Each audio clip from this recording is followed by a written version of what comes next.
Welcome to another edition of Around the Table, Politics 2020. I'm Stacy Smith, and this is where we talk about politics and whatever else is on our minds with our great group of panelists. And let's introduce them to you right now, starting with former Republican Governor of Pennsylvania, Tom Corbett.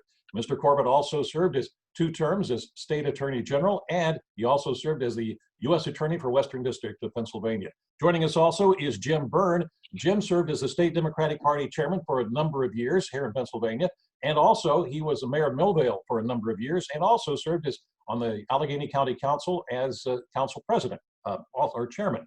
Joining us as well is Keith Schmidt. Keith served as the state director for Rick Santorum when Santorum was a senator here in Pennsylvania, and Keith also served on Santorum's presidential campaign. Keith right now has his own consulting firm.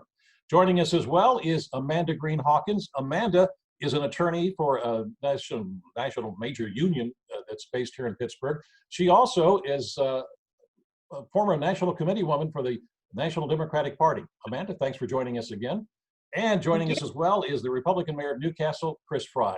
I want to thank all of you for being with us this morning again on Around the Table. Let's get right into it. Next Tuesday is primary election day here in Pennsylvania. There are not that many contested races, one major one, if we can call it that, in the 18th Congressional District between Mike Doyle, the incumbent, and his challenger, Jerry Dickinson. But what may be key in this race, as Joe Mystic, one of our regular panelists, brought out last week, it's the mail-in ballot. How is this going to affect the primary, in your opinions? I think we're going to see turnout like we have never seen before. About 3.2 million people voted in the primary presidential primary in 2016, and over 1 million people have applied for mail-in ballots. So that's even not counting people just showing up at the polls as well. So I think we're going to see a very high turnout, a very high Democratic membership turnout, and I think it's exciting and bodes well for the party going into November. I would agree with Amanda. There has been, at least up until now, a lot of interest. With Bernie Sanders getting out of the race, Pennsylvania didn't become one of those flashpoint states that all of us up until late February thought it was going to be. But Allegheny County Elections reports that I don't have the exact number in front of me, but an unprecedented number of absentee or mail-in ballots were sent out. In addition to the mandatory ones that were sent out, people specifically making a request. But however, as of yesterday, they only had a less than half, maybe a smaller fraction than that, had been returned. So the ballots are out, but they have not come in. I suspect there will be a rush to get them in. And to the Doyle race, yeah, that is the marquee race in Southwest PA. I think whichever one of those 2 candidates did the most retail and worked the hardest to get the excitement behind their candidacy will have a very, very good day on Tuesday. Well, I think we have to accept the fact that this is a COVID-19 election, and a lot of things are going to be very different because of that. And one of the big changes, obviously, is the amount of mail-in ballots, which, in my opinion, is not exactly opportune. In the 40 years I've been in politics, obviously, when I have run myself for various local offices and worked on offices from local offices all the way to the presidency of the United States, you like the fact that people coming to the polls, you have that one last chance for some electioneering and conversations with people, and you really don't have that with mail-in ballots. And there's also, obviously, for as long as I've been alive, I always heard the concern over absentee ballots and the integrity of absentee ballots and how they're counted and when they're received and which ones are denied. So that's going to be intensified because there's going to be millions of people voting by mail. But when there's a constable at a polling place and election workers, you just feel better about the integrity of the vote. But it's unavoidable this year. We're in a crisis situation, and you're going to find a large plurality of people voting by mail. I would agree with all of you in those perspectives.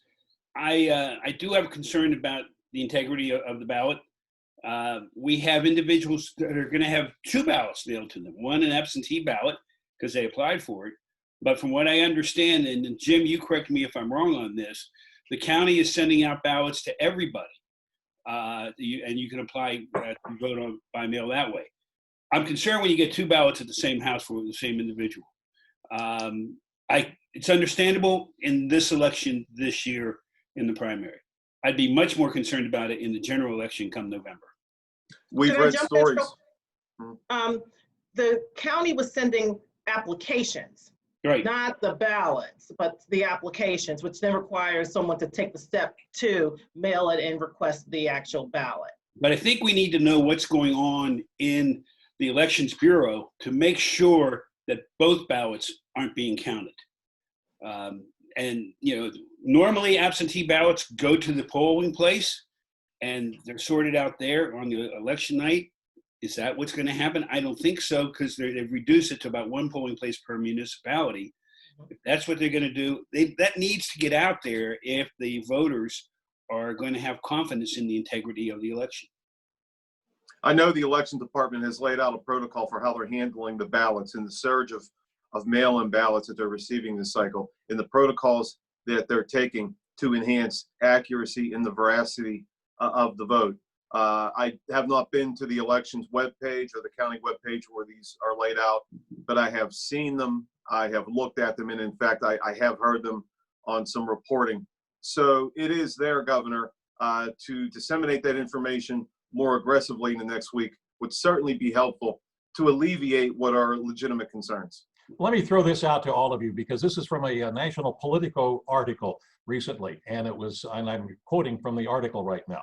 Less than 2 weeks away from Pennsylvania's primary, some state election officials said they lacked the funding and staff needed to handle the massive influx of mail-in ballots they've received for that race. They also said that the fact that they legally cannot start counting these ballots until the morning of election day is complicating matters.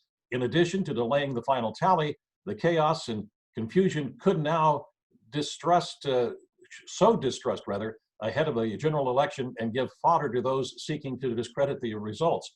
And that's almost exemplified by comments from Allegheny County Democratic Councilwoman and election board member Bethany Hallam.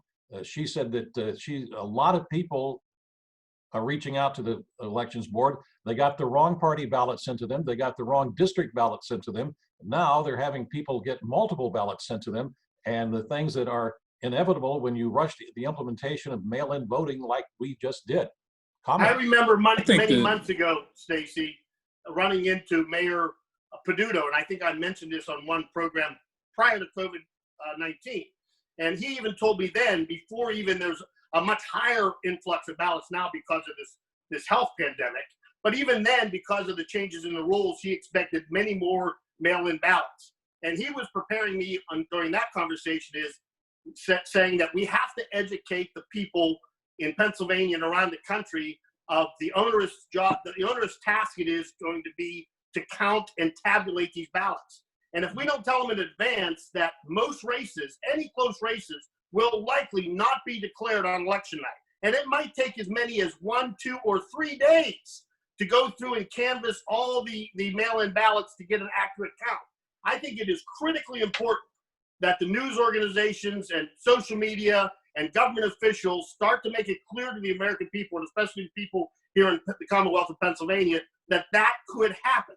Because what we don't want is them calling fraud or claiming that there's something wrong with the system because there isn't an accurate count on election night. I frankly don't expect we're going to have one next Tuesday evening. Given what you've just said, I'm going to throw this out really to the governor and to Jim Byrne especially, and that is, when you have a delayed count like this, if indeed there will be a delayed count, you're going to have attorneys all over this, right? I mean, you're going to have court cases and filings and this and that. Go back to Bush v. Gore. Yeah, There it is. And that's where it's going to be. And that's the problem with doing this. You know, I don't think it was well thought out in the legislature and the governor's office about this whole mail-in issue. They did not plan for it. They didn't put it into the budget. Put that aside. They've got to take the lessons that they're going to learn the hard way in this election to fix it before we get to November. Because if it's that same little bit of chaos, you can imagine the lawyers are going to be all over this. You know, I had the pleasure for 8 years, and Amanda, as a county council woman, my colleague as well, had the pleasure to work with the county board of elections, and Governor Mark Wallace, a Shaler native, who you and I both know so well because we were practically neighbors with him. ran such a very good department, and they get to work on this as fast as they can. I agree with you, Governor.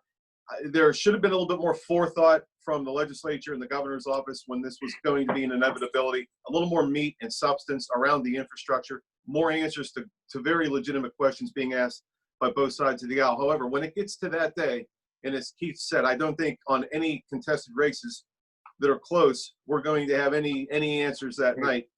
That department is so professional, and they have staffed up. They will dot every I and cross every T, because they know the inevitability will be litigation. It's going to happen no matter how good they do their jobs, but they will do their jobs. And by the time those court cases, if they get filed, you'll see that they were meticulous in their counting, their avoidance of duplicate votes, and they will do a thorough, methodical job. But yes, it's a necessary evil in the world of COVID-19 that we have to deal with. And All right, Jim, I want to bring in Chris. Hold on. I want to bring in Mayor Chris Fry. You're the only elected official in this panel right now. Mayor, what do you feel about mail-in ballots? Yeah, I was going to say, I mean, it is inevitable. I mean, the changes that had to take place because of COVID-19, what everybody's saying is accurate. It was a rushed approach.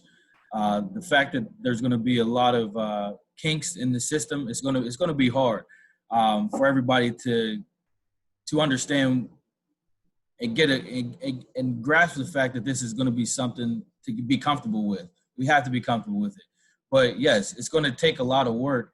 I don't think it's going to, we always going to hope for the best. We're going to hope for the best that, that the integrity is going to be in place, that nothing of malice is going to take place in the booths and in the counties and in the systems who are counting the ballots. But we have to go down this path, and I think, as Jim said, these people are in positions because they're professionals. They need to do the work and be ethical about what the processes that they're putting in place to count these ballots appropriately. And I can agree with Governor to look at, the general election is really what you're going to look at. What we really want to see in terms of the presidential election is a system that is more defined and that is put out to the public so we can understand how it's all going to work out. And all right, it's not going to be such a rushed approach. You just mentioned the presidential election. Let's move on to some comments that were made by the presumptive Democratic presidential nominee, Joe Biden. He told a radio host last week that African Americans who have not decided between him and President Trump, he basically said they aren't black. There's been a lot of pushback on that, including from James Clyburn, the House whip, and who many people would say is the reason that Joe Biden has a Democratic presidential nomination, because of his efforts in South Carolina to make sure that Biden won that primary. Comments, please? I think it was a lapse of judgment. I mean, that you look at somebody, even in my position as mayor, we want to be professional. We have to maintain a professional appearance to our constituents, especially on a presidential scale. When you're running a campaign, that lapse of judgment and saying that even if he didn't think it was bad, or they looked back at it in hindsight and saw that that's not what he meant by you're not black. I just think that the constant battle between political parties, promotes that kind of lapse of judgment, and it was wrong. It wasn't a professional answer that Biden gave. Well, I can tell you, we're all human, and we all make mistakes. And I've never, ever in my lifetime worked with a candidate or an elected official that hasn't said or something on live television or on the radio that he or she regretted. But the problem for the former vice president is it's happening way too often. There's too many gaps. And I jokingly have said many times in this program, and now I think I'm saying in a more serious tone, if I were a Democrat and wanted to elect Joe Biden, I'd get him out of retail politics and I'd stop doing live interviews. I would package him 100% on commercials. I'd even try to find a way to avoid the 3 debates, because what is inevitably happening here is he's becoming vulnerable on the fact that he's going to turn 78 years old. And some people are questioning whether he's up for the task, or if he is the Joe Biden of 10 or 20 years ago, which was a formidable force in politics. But maybe some of that is waning as he grows older. And that's a real concern, I'm sure, for Democrats around the country. He made a mistake. He made a mistake. He That's- immediately walked it back. And you're right. There have been gaffes. There will be gaffes. If we see the Joe Biden we saw leading up to Super Tuesday, look out. But the question is, will we see that? He's winning in national polls. But I would take a mistake, an accident, a gaffe from a candidate versus the vile, venomous tweets that are coming out accusing people of murder, insinuating that they're committing crimes, ratcheting up a base of hate. So, I mean, let's choose our poison here. I mean, the president has lowered the bar down into the crevices of the Grand Canyon when it comes to inappropriate statements, and then he doubles down on these remarks. So, if that's going to be the debate, I'll take Vice President Biden and the innocent mistakes that he makes. At the end of the day, though, it's going to get back to substance. Joe Biden, who's your vice president? Who do you want to put on your cabinet? What is your message? How are you going to get us out of this economic mess? How are you going to get us out of COVID? What is your plan for 2021 if you're elected? What is your team going to look like? Because if he doesn't do that and he doesn't do it soon, people will hang on to the devil that they know, the lesser of two evils. I think we have to put some context to what happened as well. I don't know if any of you are familiar with the Breakfast Club radio show and its demographic and its audience, core audience. It's about 80% Black and Hispanic, and it is considered like an urban radio show. And I think Vice President Biden in that moment was trying to invoke a familiarity with the Black community that he has, some would say earned, some may say he hasn't earned, but he has earned and gotten the support of many of his former colleagues in the Senate and in the House, many of them African-American elected officials as well. And that demographic is a completely different demographic than you have with the Breakfast Club audience. And it is a program where they are, as we say, real, they're talking, they want to talk about things that you aren't going to hear on a CNN or Fox News or an MSNBC. They're asking questions, have you smoked weed? And they want to know the truth kind of thing. So it was also an environment where he was probably feeling very comfortable talking with this audience. And that's what came out. And should he not have said it? No, he should not have said that, because with that audience, they are saying, listen, Democrats have taken our votes for granted for too long. And don't tell us that we're not Black if we don't vote for you. We want to know how you're going to earn our vote, not take for granted that you're going to automatically get our votes if we just turn out. And so I think not having that familiarity with that audience at that level did not do him well. I could go back to, I just came out of the campaign and I received a lot of pushback as a Republican, an African-American Republican, in a predominantly Democratic community. And from the Black community, myself being Black, I got the same question. How are you going to earn our vote? How are you going to win our vote? What side do you go on? And like Jim, like you mentioned, you got to get to both candidates, Donald Trump and Joe Biden. Need to get to the point of what they're going to do to boost our economy, to bring jobs back to America, get out of this COVID situation. Those are the things that I think people are going to hear. And I'll be honest, when ads were coming out on me, I got an ad that portrayed me as a thug with a necklace on, looking up to the sky. I think I was about 17 years old, sitting at my mom's kitchen table. That swayed a lot of voters. And I think that was the point in time where it was right before the election. It has swayed votes. So I understand what you're saying, Amanda, in terms of how the audience that he was in and how he was trying to be, he may have felt comfortable and persuasive at that point, because you hear a lot of that language, from, the Breakfast Club community or the folks who follow that.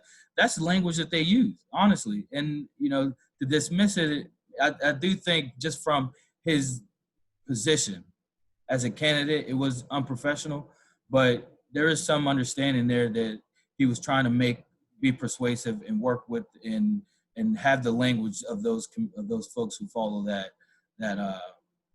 talk show. Governor. You have any comments? I think the governor may have dropped off, so he's probably trying to get back on. Well, then let me see if I can't get him back on here. Nope, I don't see him there. We'll have to continue without the governor, I guess. Well, then that leads us to our next topic, staying with Joe Biden, and that would be the nominee he would choose to be his vice president. Whether you know it or not, there is a push, there's an organization that says he should choose Michelle Obama. It seems like the polls are showing that she is far ahead in that race, at least from the public opinion polls. And I would suggest, as a Republican, that I look at that as a very formidable candidate. I think she would bring a lot to the ticket in a lot of ways, and I think a lot of the problems for Hillary Clinton 4 years ago was people really wanted Bill Clinton, and I think for Joe Biden, there's a sense of wanting Obama more than they want Biden, but of course Obama is a two-term president who can't run again. But putting her on the ticket might really strengthen him with the base, and I really think it might even bring out more Democrats. The risk is I think that it will galvanize Republicans and swing Democrats for the president. So I think it's a trade-off, but of all the people that are out there being considered for the vice president's pick for his number two, I would say the one that gives me the most angst is the former First Lady. Well, that's I've seen the polling as well. She would be a formidable partner to the vice president. Since he has to get past this perception, that he was Obama's vice president. Like getting out from the legacy of Barack Obama will be difficult for him. That dynamic of having the former First Lady would help would assist in that regard. I don't think it's likely as much as the polling and many polls would like to see it. I do not think it's going to happen. I think I continue to think it's either going to be Amy Klobuchar or Kamala Harris. I think one of those two would really be a formidable running mate. And as we've talked about before, nobody suspects Vice President Biden, if he wins, would run for a second term. This, and Keith, you've nailed it when you've said this, and you've said it more than once. This vice presidential pick will be the most significant vice presidential pick probably in our lifetimes, because more than likely that will be the person the Democrats line up in 4 years to be president. So all the more reason for Joe Biden to show us substance, Mayor, like you said, substance.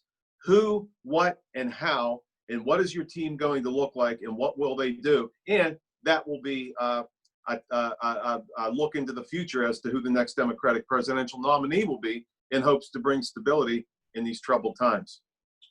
Just even the mention of Michelle Obama's name, as you can see, brought a smile to my face. We know that most people vote on, yes, some knowledge of the candidate, what they're about, but also emotion. Voting is a emotionally charged activity in our country. And Michelle Obama is someone who brings some familiarity to people. She brings comfort to people. We know she's smart. I don't know anyone who would say that they don't think she could do the job. She has been very warm and comforting to our military families. And she's someone who I think Americans feel they can trust. And that brings a lot to a ticket. And like I said, just the mention of her name brought a smile to my face. I'm telling you, the mention of her name is bringing smiles to millions of Democrats across this country. Stacy, voters, and I'm a trial lawyer, voters to me are like jurors. Some of the things will get a voter to go for your candidate and your message when you put out your platform and your issues. It could be as much as a smile or just a reassurance from a candidate. I like the fact that he remembered my name. I like the fact that she asked me how my granddaughter was doing. Despite the fact that they have impeccable credentials or an impeccable platform, the little personal touches that give people comfort with a candidate, just like the juror being comfortable with an attorney or the look of a defendant. There's a lot of similarities between the two. So Amanda's right. When you say Michelle Obama, people get very happy and feel good about that name and what that stands for. And she would be, if it were to happen, would be very, very formidable. You say people get very excited about that, Jim, but let me put it from the other side. There are those who obviously did not like President Obama when he was president, and wouldn't this run the risk of igniting the anti-Obama forces, if you can call it that, on the other side to make sure they go out and vote against Michelle Obama? The anti-Obama forces are there. They'll come out against Joe Biden because anything within 5 light years of Barack Obama gets them riled up. So they're coming no matter what because of Joe Biden, period. They're coming because he was Barack Obama's vice president. That dynamic, that demographic of anti-Obama, they would walk through a meteor shower to vote if anything remotely close to Barack Obama is to be discussed on election day. So they're coming. I don't think Michelle changes that narrative. If the vice president wants to be his own man, it's somewhat difficult right now because he did serve as Barack Obama's vice president for 8 years. But it becomes literally impossible if he chooses Michelle Obama, because at that point, then it clearly is a referendum on the Obama presidency. If it's a Biden-Obama ticket, it then becomes clearly a referendum. And if he's willing to defend that and take it to the people and fight the fight against the Republican nominee, our president, then so be it. But right now, he could run from it a little bit. He's been around for 38, 40 years. He has his own record. But if he chooses Michelle, I can assure you it's going to be all about a referendum on the former president.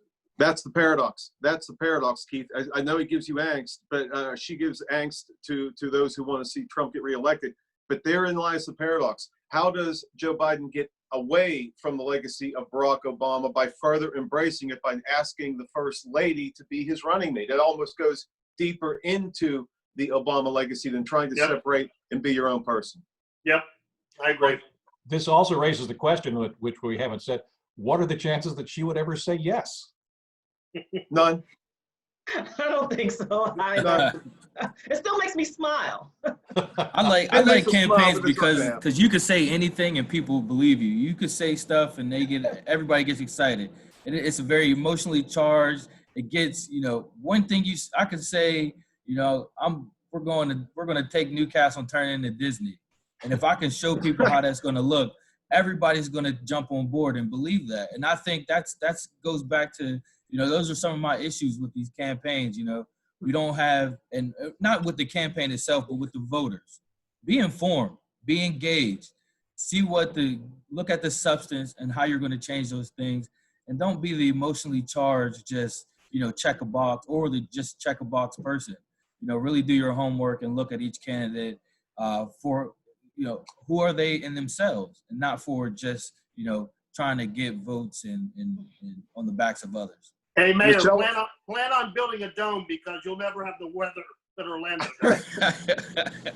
Michelle Obama will be a major, major, major player at the Democratic National Convention on whom she supports for vice president, and it wouldn't be a shocker to see her put into nomination whomever finally is going to be the vice presidential nominee with a speech and endorsement of that person that will bring the House down. So that's probably what we can look forward to seeing. Yes, it's going to be electrifying. I know that, and I think that's the play that they want. Amanda, do you remember at the convention in 2012 when Bill Clinton nominated Barack Obama? When he was giving his speech, we were down. Pennsylvania was down like at a hockey game. We were on the blue line. He was at the goal line. We were at the blue line. Up in the back on the other side, up at the top. If somebody would have dropped a pencil, you could have heard it.